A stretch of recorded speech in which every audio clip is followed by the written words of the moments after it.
For the athlete competing at high level all their lives, to give all of that up is a very, very difficult thing to do. I'm never going to win an Olympic medal, a World Championship medal, a European Championship medal again, so I'm going to let go. That's what's been going on, I suppose, the past few years, is just looking for that storybook ending, and I don't know, I haven't quite found it yet. You would never guess that here was a woman who had kind of faced up to the most pressurised situation that you could find in sport. But what I do remember is the awfulness of it all, where she was fancied to win her first event and was blown away by 3 completely unknown Chinese who subsequently turned out not to have been playing by the rules. And she finished 4th, and she was in tears, and rightly so. That would have soured many young people of our age group and possibly turned them off athletics. I think maybe if I tried to just win the race, then it might have worked out okay. But because I wanted to make sure I won it and win it by a long way, then I just tried too hard to be way better than everybody else rather than just be a little bit better. And at times, some of the things that was said, written, and you know, we all know like that she was written off. You lose kind of all the mental energy and positive energy that you need to compete and to run well. When things did not go right for Sonia, that toughness melted away, and all of a sudden the soft, emotional personality with floods of tears after events. It's the Olympic Games and the flame is burning, so I just couldn't leave the track before the finish line.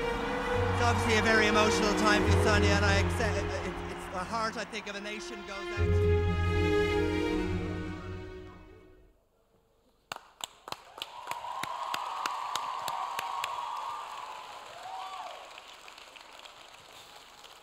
Wow. I asked Sonia a few minutes ago, which is more nerve-wracking, this or an Olympic final? And she said this. She actually said, could she sing and dance instead of... She said, don't ask me any questions. A bit late now. Sonia, we got 7 minutes. And we've had an amazing day so far, haven't we? And we've been waiting for this day for so long. We got St. Mary's Nace over there. And we've got Borris-O'Kane back there. And we've got Wexford over here. And we've got Leinster somewhere. Where's Leinster? But we're going to take it down a little bit for a couple of minutes. Is that okay? Can we... I've asked Sonia to do something for us today. I've asked her to maybe reach inside her somewhere where she's never been asked about before and she's never spoken about before. Would that be okay with you? So if it's okay with that 4,000, is it okay with you? Yes, I suppose I can I'll ask whatever question you ask me. Okay. Answer. So, 3 races. In 1996, in Athens, in the Olympic final, you didn't finish the race. But not only did you not finish the race, but you just ran out of the stadium and you ran 6 miles on your own from an Olympic final to your apartment. So that day in the stadium, you put on your runners, you tied your laces. You never thought that you were going to be untying those laces back in your apartment after running home. Those 6 miles, what were you feeling and what were you thinking? I think I was looking for an answer to what I thought, all the questions that everybody was asking. And I think I always thought I was looking for an answer for the journalists and the TV and the radio stations who you have to pass through this little tunnel after the race and you're faced with the media and you have to have the answers, and I didn't have any answers. And I thought I was looking for answers for the people who were supporting me, people who were, wanted to know, why did I not win the race? Why did I not finish the race? But I think on that run home, what I really found out was the answer for myself. And I wanted to know for myself why I didn't finish that race. Because it was just one of those anomalies, something that I had never done before, something that you would always tell someone not to do, because if you don't finish the race once, then it's so much easier not to finish it again. So that Olympic Games, 1996, one of the quotes of the entire game. So how many people here were born in 1996? That's a couple of teachers. And Jack, is that Jack Crean? Look at, stand up, Jack. How did I spot you amongst 4,000 people? Give him a big shout there. This is Jack Crean from Kilkenny. Tipperary. So imagine this, guys, right? There's Olympic Games, and I'm standing beside somebody who's 6 months older than me, just to let you know. But she's the best athlete Ireland's ever produced. And I remember watching those games, and we all had such high expectations because you were the fastest athlete in the world that year. And you left the stadium, and your dad had to face the media. And what did he say? He said, nobody died. And I didn't know this at the time, you know, but I was told about it later on. I saw it on TV later on, and I think that was the answer, you know, that was the perfect answer at the time, because everybody was acting as if it was the end of the world, you know, that somebody had died, because there was so much expectation out there. And he just summed it up in, you know, those few words that just kind of made so much sense to everybody, you know, that, okay, she didn't win the race, she didn't finish the race, but we're all going to get up tomorrow and we're all going to continue on with our lives. And I suppose at the time I wish he had said that to me because when I got up the next morning, it wasn't easy, and it was like as if, what do you do from here, you know? And I suppose looking back now, it makes so much more sense to me. And I can look back now and I can be so much more, I suppose, rational about what happened back then, rational about, you know, so many other things that come up in my life, you know, when you have good days and bad days. You just look at it and you weigh things up so much more rationally now, because just because something goes wrong and it doesn't go right and your expectations are way up there, that, you know, it really, you can make up for it, but you have to take your time. You can't rush to make up for it, which I think is what I tried to do, because the answer I came up with on that run home was that I was going to go back out on the track the next day and run 1,500 meters. And, you know, anyone in their right mind wouldn't have done that. So I obviously wasn't, because you have to be right and you have to be thinking right to be able to go out there and to do the best that you can and to be able to perform at the highest level. And I wasn't ready for it, but I couldn't talk myself out of it, and nobody around me was strong enough to stop me, because they just said I had to go through with this and just, I suppose, find out for myself that, you know, you're not going to stop after race 1, but you're definitely going to stop after race 2.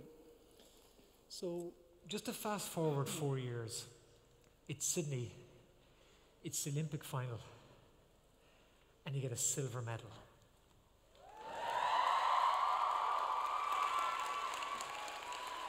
So 14 years later, it's still that reaction. And yet, the first time we met, you happened to have the Olympic medal stuck in the back of your car somewhere in a plastic bag from Lidl. It wasn't even like a Dunnes Stores or a Tesco bag, you know. It was a little bag. And you kind of still think about it as, yeah, it was above the acceptable standard, I think was the term you used.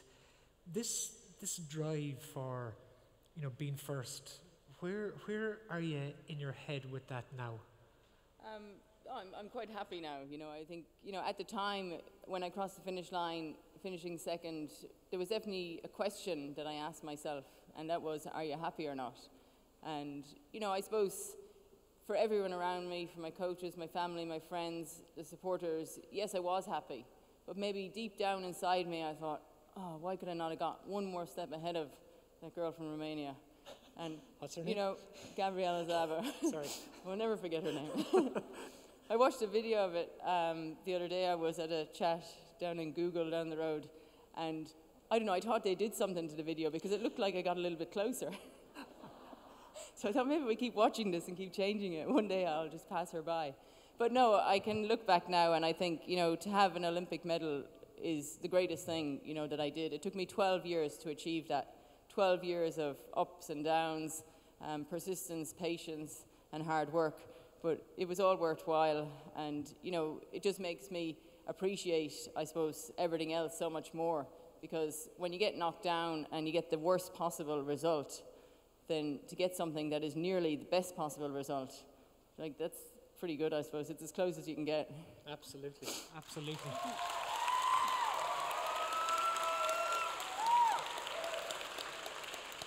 So I guess just finally, another 4 years goes by, and you're in Atlanta, and actually Sonia thought Athens, and Sonia thought until this morning there was 14 people in the race, and you came 13th, and there's actually 15 people in the race, and you came 14th. Sorry, but that day when you came 14th, and again you were entering those races, you know, fastest runner in the world, huge expectations, but you were lapped by the winner. But it was different, wasn't it? It was different this time. You crossed the line, but it felt different for you as well? Yeah, I think the most important thing for me that day was to finish the race, because I knew what it was like not to finish the race. And it's a bit like you don't really get the completion of what you started doing. And even though I was disappointed and I was unhappy, I was running around the track. I'd been lapped by the leaders of the race, and each time I came around, there was people in the stands who'd come down really close to the fence, and they were cheering me on, Irish people, you know. And this, for the first time ever, I felt like I really made a connection with the people who would travel all over the world to support me. And I felt like I owe this. This is my payback time here now. This is payback for Atlanta in 1996. This is where I can complete my Olympic journey. And I didn't know it at the time that this was going to be my last ever Olympic race. You know, I thought it was going to go on forever. I never thought that I wouldn't qualify for an Olympic Games. So, I don't know, there must have been something deep inside me that made me finish that race and made me appreciate the support of the people who had come from Ireland and who refused to leave the stadium until I crossed the finish line. And, you know, Ronnie Delaney, he's said to me, he said, you know, that's the true Olympic spirit. You go out there, you compete, and you take part. And, you know, you don't win the gold medal, but you get to the finish line. And that's all we ask of anybody, is that you know, you try your hardest, you do your best, and you complete what you start to do.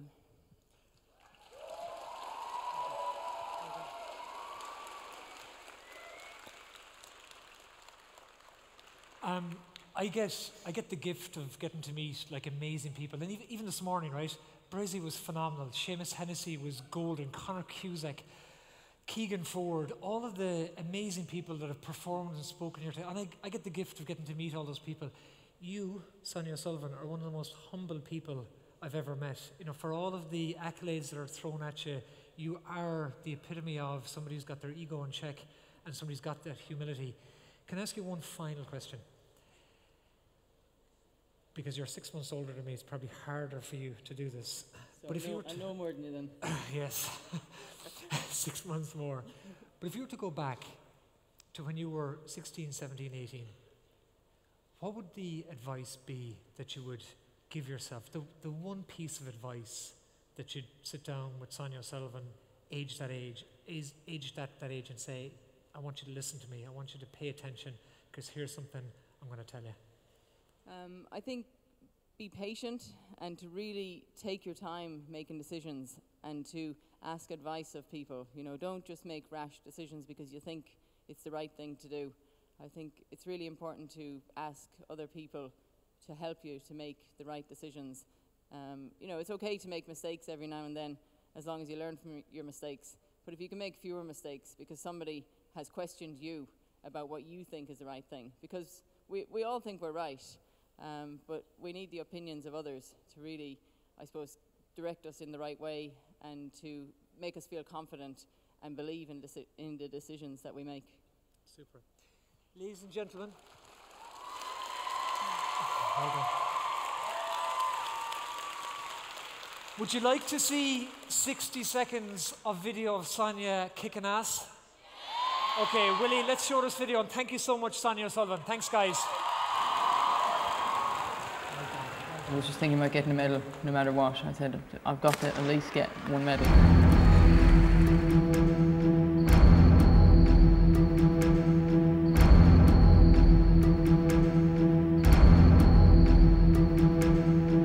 Sonia O'Sullivan has become a national institution. She has proven herself to be the greatest Irish athlete ever. Ireland was on a roller coaster ride with Sonia. It's quite possible that the whole Western world may never see someone who could do what Sonia has done. The inspiration to know that a small country can produce world champions is fantastic. Gold and silver from world and European competition. She just keeps bouncing back, you know, it's just incredible. And the Olympics. By world standards, she was an extraordinarily good athlete. Because she's got that burning desire. In an Irish context, she was simply iconic.